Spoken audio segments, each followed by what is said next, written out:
হানজা একাডেমির fundamental of Korean learn Korean alphabet Hangul কোর্সে আপনাদের সাথে আছি আমি তারিকুল ইসলাম। সবাইকে আন্তরিক শুভেচ্ছা এবং অভিনন্দন জানিয়ে শুরু করছি। প্রথমে আজকে আমরা হাঙ্গুলের সাথে পরিচয় হব। হাঙ্গুলের পরিচিতি, হাঙ্গুল কি সেই বিষয়টা আমরা জানব। কোরিয়ান ভাষায় নিজস্ব বর্ণমালাকে হাঙ্গুল বলা হয়। প্রত্যেকটি ভাষার যেমন বর্ণমালা থাকে, কোরিয়ান ভাষারও বর্ণমালা রয়েছে, সেই বর্ণমালাকে বলা হয় হাঙ্গুল। এটি 1443 সালে সেজং দ্য গ্রেট নামে একজন কোরিয়ান রাজা এবং তার পণ্ডিতরা মিলিয়ে উদ্ভাবন করেছিলেন। হাঙ্গুলের বৈশিষ্ট্য: এটি খুব সহজেই শেখা যায় এবং প্রতিটি অক্ষরের সুনির্দিষ্ট ধ্বনি রয়েছে এবং এটি একটি বিজ্ঞানসম্মত সংগঠিত লিপি।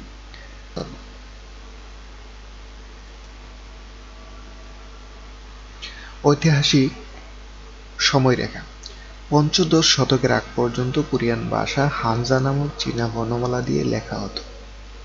হানজা বর্ণমালায় কোনো শব্দ লেখা যেত না, শুধু বিভিন্ন ধারণাকে চিত্রে রূপ দিয়ে ভাব প্রকাশ করা হতো। এটি কেবলমাত্র সমাজের উচ্চ শ্রেণী শিক্ষিত লোকেরাই বুঝতে পারতেন, সাধারণ মানুষ বুঝতে পারত না। ফলশ্রুতিতে সাধারণ মানুষ শিক্ষা দীক্ষার ক্ষেত্রে সাধারণ মানুষের কোনো অবদান ছিল। 1440 সালে কিং সেজং তার রয়্যাল সোসাইটির পণ্ডিতদের সরল এবং সহজবোধ্য একটি নতুন বর্ণমালা প্রণয়নের দায়িত্ব দেন। প্রায় 100 ভাষাবিদের 3 বছরের প্রচেষ্টায় প্রণীত হয় কোরিয়ান ভাষার স্বতন্ত্র বর্ণমালা, যা বর্তমানে আমরা হাঙ্গুল নামে চিনি। হাজার হাজার বছরের প্রাচীন ভাষা অধুনা পৃথিবীর বুকে সগৌরবে টিকে আছে। কোরিয়ান ভাষা হচ্ছে তাদের অন্যতম একটি। 7.5 থেকে 8 কোটি কোরীয় বংশোদ্ভূত মানুষ মনের ভাব প্রকাশের মাধ্যম হচ্ছে এই ভাষা। শুধু কোরিয়াতেই নয়, চীনের কিছু অংশেও কোরিয়ান ভাষাভাষীর লোক বসবাস করে।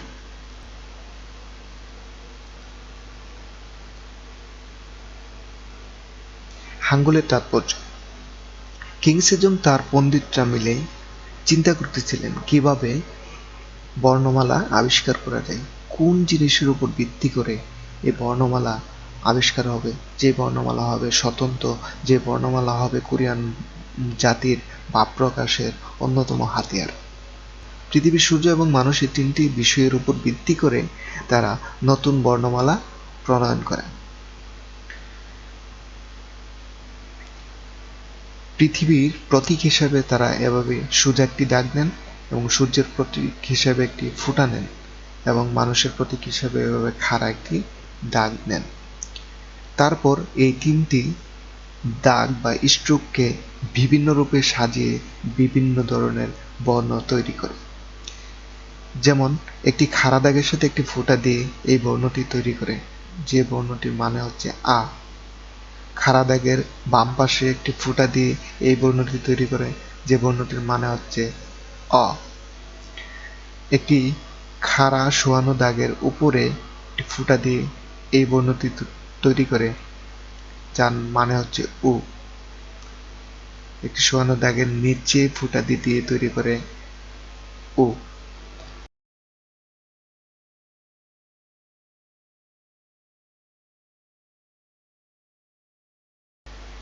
শুধু লম্বা খাড়া দাগ দিয়ে একটি বর্ণ তৈরি হয়, সেই বর্ণটি হচ্ছে ই। এভাবেই স্ট্রোক একটা দুইটা করে দিয়ে বাড়িয়ে এপাশে ওপাশে করে কোরিয়ান পণ্ডিতরা তাদের বর্ণমালা প্রণয়ন করে। কোরিয়ান ভাষা ও সংস্কৃতি: উত্তর এবং দক্ষিণ কোরিয়া উভয় রাষ্ট্রের প্রায় 5000 বছরের চেয়েও বেশি সময়ের ইতিহাস রয়েছে, যা বিশ্বের প্রাচীন ইতিহাসের মধ্যে অন্যতম। সুদূর প্রাচীনকাল থেকে কোরীয় উপদ্বীপের লগ্ন থেকে মানবজাতি বসবাস করতে আরম্ভ করে, ফলে বেশ পুরনো একটি ইতিহাস তৈরি হয়ে যায় এই জাতির। সুতরাং কোরিয়া একটি ইতিহাসের সমৃদ্ধ রাষ্ট্র হিসেবে গড়ে ওঠে।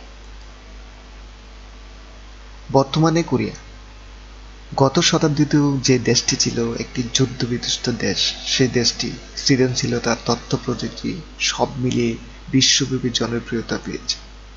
বিশ্বব্যাপী জনপ্রিয়তা পেয়েছে কোরিয়ার সংস্কৃতি। তাদের সংস্কৃতির জনপ্রিয়তার কারণ হচ্ছে তাদের কন্টেন্ট, সিনেমা, ড্রামা আর ব্যান্ড দলগুলো। যুদ্ধবিগ্রহ নয় কোনো জবরদস্তি, বিনোদনের মাধ্যমে কোমল ক্ষমতা দিয়ে যেন বিশ্বজয় করেছে দক্ষিণ কোরিয়া। 2024 সালের হিসাবে দেশটি এশিয়ার চতুর্থ বৃহত্তম এবং বিশ্বের 12তম বৃহত্তম অর্থনৈতিক দেশ হিসেবে স্থান পায়। এবার আমরা দেখব কোরিয়ান বর্ণমালা বা হাঙ্গুলে ঠিক কতটি বর্ণ রয়েছে। কোরিয়ান ভাষার বর্ণমালা সাধারণভাবে 24টি বর্ণ বা অক্ষর নিয়ে গঠিত। স্বরবর্ণ রয়েছে 10টি, তবে আরও 11টি যুক্ত স্বরবর্ণ রয়েছে। ব্যঞ্জনবর্ণ রয়েছে 14টি, তবে আরও 5টি যুক্ত ব্যঞ্জনবর্ণ রয়েছে। অর্থাৎ 10টি এবং 14টি মোট 24টি, আর যুক্ত স্বরবর্ণ এবং যুক্ত ব্যঞ্জনবর্ণ যদি আমরা যোগ করি তাহলে মোট বর্ণের সংখ্যা দাঁড়ায় 40টি। 40টি বর্ণের মাধ্যমে কোরিয়ান ভাষা লেখা হয়ে থাকে। এই ছিল আজকের মতো কোরিয়ান ভাষা এবং সংস্কৃতি সম্পর্কে প্রাথমিক ধারণা। আজকের মতো এখানেই সমাপ্তি ঘোষণা করছি। সবাই ভালো থাকবেন, সুস্থ থাকবেন। পরবর্তী পর্ব দেখার আমন্ত্রণ জানিয়ে সবার কাছ থেকে বিদায় নিচ্ছি। আসসালামু আলাইকুম।